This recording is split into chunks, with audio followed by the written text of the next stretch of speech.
यशस्वी प्रधानमंत्री श्रीमान नरेंद्र मोदी जी के नेतृत्व में जब भारत को 2047 जब शताब्दी पूरी होगी, उस दिशा में आगे बढ़ाना, तो आगामी 25 वर्ष को लेकर के सभी राज्यों ने अपने अपने ढंग से प्लान किया है। हमारे अपने मध्य प्रदेश ने भी तय किया कि हमारा ये जो बजट का डबल करते हुए जीडीपी में अपने योगदान को बढ़ाएंगे। इसी कड़ी में आज हमने अपने अपने अलग अलग क्षेत्र में होने वाली समिट को लेकर के निवेश समागम का एक कार्यक्रम मुंबई में भी किया है। या अन्य बड़े बड़े स्टेट के ऐसे व्यापार केंद्रों को भी हम केंद्रित कर रहे हैं जहां से निवेश की बड़ी संभावना हमारे मध्य प्रदेश के लिए मिलेगी। मुझे इस बात की प्रसन्नता है कि आज की इस समिट में खास करके हमारे समागम में कई सारे नामी गिरामी बड़े बड़े उद्योगपति शामिल हुए, जिसमें श्री रिलायंस ग्रुप के माननीय श्री अनिल अंबानी जी, आदित्य बिरला ग्रुप के के अग्रवाल जी, वेल्सन ग्रुप के बी के गोयनका जी, लार्सन ट्रूबो के श्री सुब्रमण्यम जी, पार्ले एग्रो के सोना चौहान जी, ऐसे कई बड़े सुनाम धन्य अलग अलग उद्योगपतियों ने इसमें सम्मिलित में भाग लिया है। कई सारे व्यापारी फेडरेशनों के साथ जुड़ करके हमने इस पे बात की कि हमारे यहाँ पर आकर के निवेश की संभावना में आपके माध्यम से भी लोगों को लेकर के आए।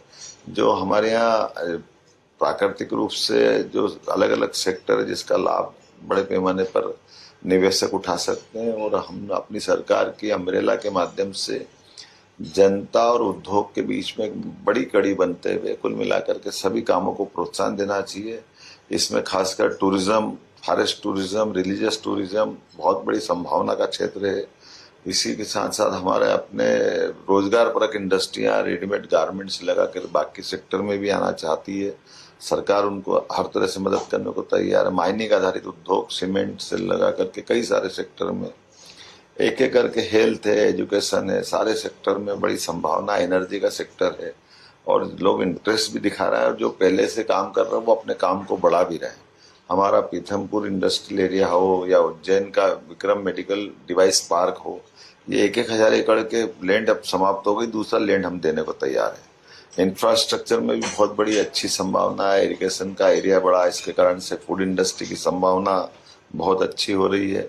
कुल मिलाकर के सब सेक्टर में मध्य प्रदेश में बड़ी संभावना है। और हमारे ये जो अभियान हमने चलाया है, हम कोशिश करेंगे कि ये 2025 का तो औद्योगिक वर्ष हम घोषित कर ही रहे हैं, क्योंकि जब फरवरी में एक तरह से भोपाल में एक बड़ी इन्वेस्टर समिट हम करने वाले हैं जिसका लेवल इंटरनेशनल लेवल का रहेगा। तो मेरी अपनी ओर से सारे उद्योग प्रेमियों को, पूरे देशवासियों को एक तरह से बधाई भी और आह्वान भी है कि आइए मध्य प्रदेश में, खुले दिल से हम आपका सबका स्वागत करेंगे। और कुल मिलाकर के निवेश के साथ माननीय प्रधानमंत्री के साथ खास करके विकसित भारत, विकसित मध्य प्रदेश बनाने की दिशा में हम आगे बढ़ेंगे।